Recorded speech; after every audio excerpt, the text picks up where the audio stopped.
네, 오늘은 파사드 패턴으로 API 계층화하기라는 주제로 영상을 시작해 보겠습니다.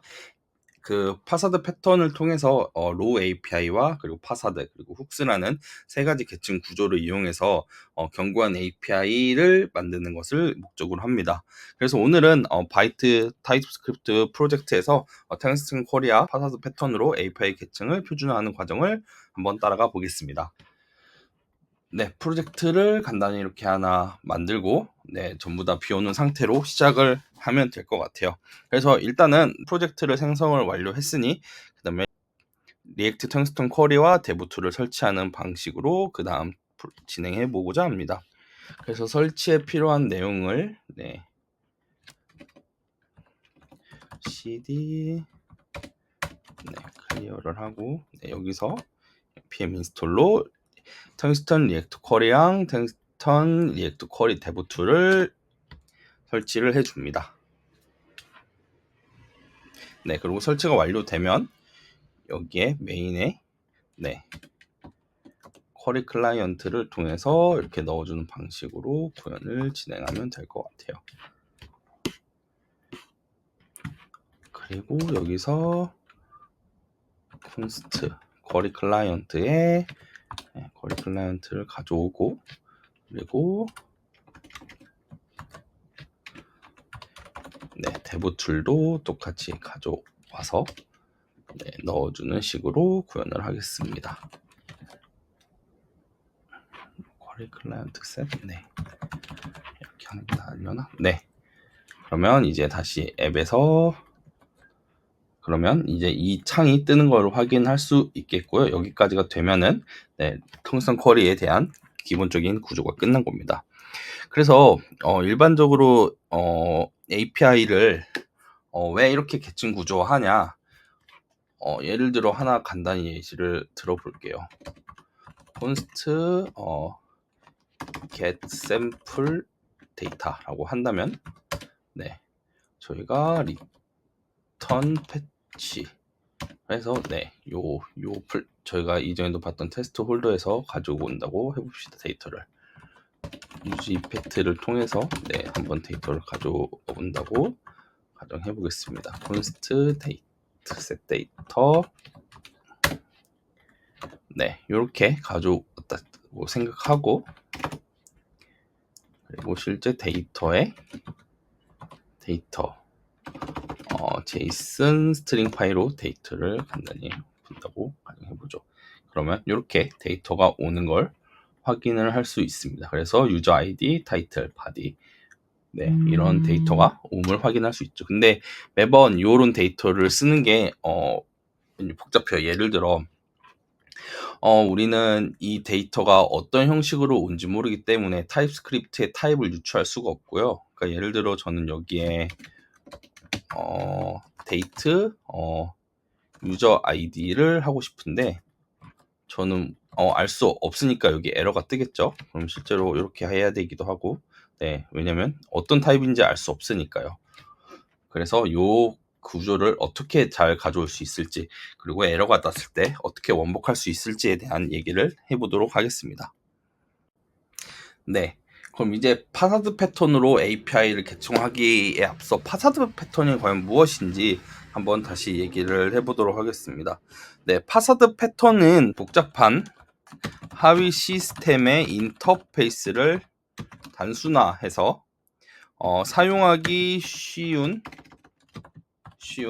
하나의 통합된 인터페이스를 제공하는 디자인 패턴이다 라고 이렇게 볼 수 있습니다. 이 말이 어떤 말이냐? 내부적으로 코드는 엄청 복잡하게 해도 외부는 간단히 사용할 수 있게 해주겠다는 건데요. 자동차로 예를 들면 엑셀, 브레이크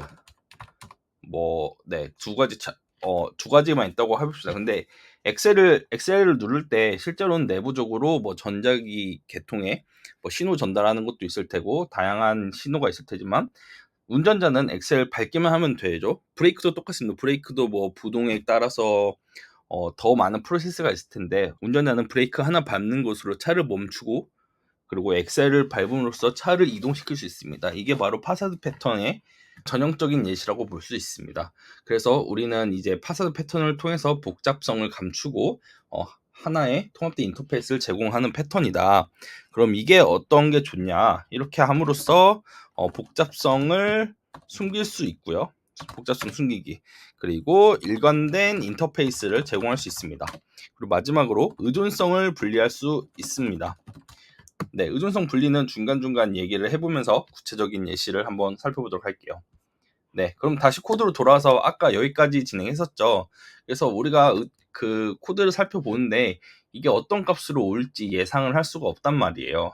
그래서 네, 뭐 여기에 any를 뭐 타입스크립트 하면 any를 쓰기도 하고 막 이렇지만 여기서는 any를 쓰지 않도록 하겠습니다. 게다가 린트상으로 any도 막혀 있네요.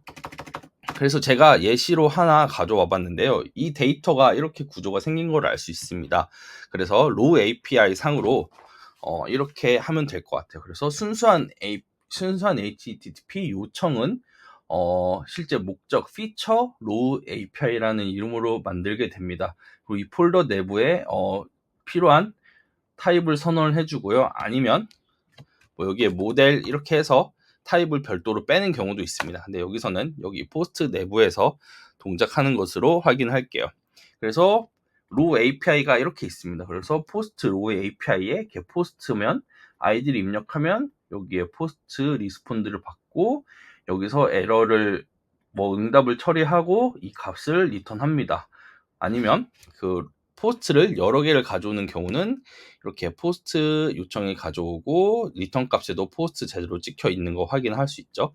그래서 뭐 포스트를 생성한다고 했을 때 똑같이 이 포스트로 생성을 보내면 네 포스트 근데 아이디는 뭐 백엔드에서 만들어주는 거니까 뺀 거겠죠. 그래서 이런 식으로 구현을 할 수 있습니다. 그 다음에 그러면 파사드는 어떻게 쓰냐? 그래서 파사드 패턴에서 보면은 파사드 패턴 레이어는 그 비즈니스 로직과 에러 처리 로직이 포함된 로직이라고 볼 수 있어요. 그래서 포스트 로우 API에서 가져온 값으로 예를 들어 아이디를 가져온다고 했을 때 노출되는 API는 똑같은데 얘는 외부에서 포스트 perseid.getPost이지만 얘는 로우 API로 포스트를 불러와서 여기에 목적에 필요한 비즈니스 로직을 타게 됩니다. 여기선 제목 정규화 예를 들어 지금 첫 번째 케이스는 큰 문자로 변경하는 로직이 있겠죠. 그 다음에는 네 에러 캐치를 하는 방식입니다. 다른 것도 다 비슷하게 네 비즈니스 로직을 이렇게 가져오고 이런 로직이 있습니다. 네, 똑같이 크리에이트도 만들어 주고요. 네, 그래서 이제 파사드 레이어까지 만들었는데 그러면 여기서 리액트 쿼리, 그러니까 텍스트 쿼리까지는 어떻게 쓰냐라고 하면은 여기 후에 이렇게 보면 알 수 있습니다. 그래서 보면은 쿼리 키 패턴으로 쿼리 키 팩토리 패턴으로 이렇게 만들어 주고요. 유즈 포스트에서 네, 쿼리 키의 리스트를 가져오고 네, get post를 가져오죠. 그러면 유저가 사용할 때는 이 모든 과정을 건너뛰고 네, 간단하게 사용할 수 있을 거예요. 예를 들어서 여기 전부 다 날려보고 그래서 const 네, post 이렇게 바로 사용할 수 있을 겁니다. 그럼 테스트 가져왔을 때 어떤 게 오냐라고 하면은 네, div로 하고 여기서 네, post 이런 식으로 할 수 있겠죠. 그리고 실제 보면은 이제 우리가 데이터를 어떤 데이터로 가져올지 전부 다 여기서부터 포스트를 통해서 가져오기 때문에 이 중간 단계에 있는 게 전부 다 추론이 되기도 하고 우리가 무조건 요걸로 받겠다라고 지금 되어 있죠. 그래서 여기서 바로 이렇게 확인할 수 있을 겁니다. 근데 실제 데이터가 이렇게 오는 거를 확인할 수 있습니다. 그리고 쿼리 키로 보면은 텍스트 쿼리를 보면은 네, 포스트 이렇게 데이터가 오는 거를 확인할 수 있습니다. 네, 제대로 오죠. 근데 만약에 내가 여기에 하나 더 해주고 싶어요. 그럼 포스트에 그래 아이디를 하나 더 렌더링 한다고 해봅시다. 그리고 이게 어떤 건지 보기 위해서 인덱스도 준다고 해볼게요. 그럼 이렇게 제대로 오는 걸 볼 수 있죠. 그래서 1번, 2번, 3번, 4번, 5번, 6번 짜자작 오는 걸 확인할 수 있습니다.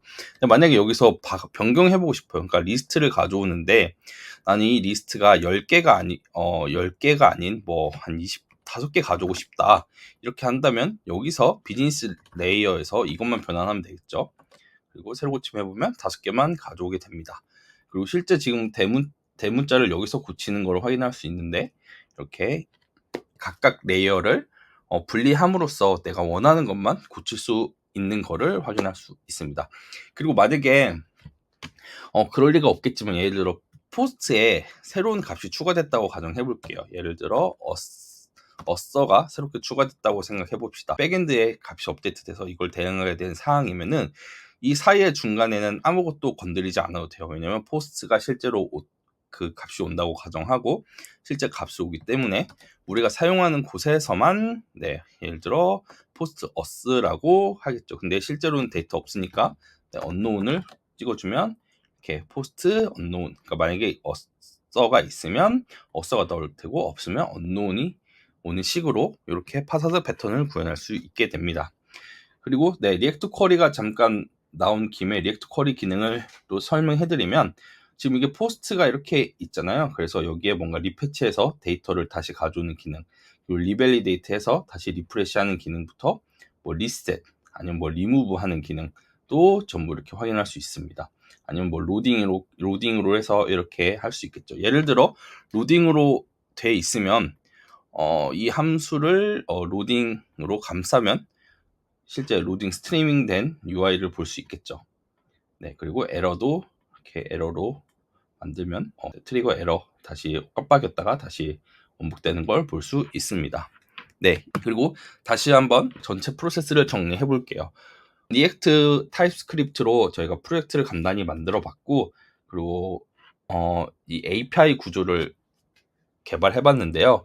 포스트 로우 API를 통해서 이렇게 타입과 로우 API, 실제 HTTP로 쏘는 API 구조를 만들어 봤고, 여기서는 단순히 에러 처리가 아닌 실제 API가 응답이 오냐 안 오냐, 그리고 API를 그대로 반환하는 로우 API 역할을 합니다. 그리고 파사드 패턴 쪽에서 이 포스트를 받아서 우리의 목적에 맞게 데이터를 변환하고 뭐 몇 개 가져올지 아니면 타이틀을 어떻게 할 건지 이런 거를 변환을 하고요. 그리고 여기에 그 다음에 에러 처리를 하게 됩니다.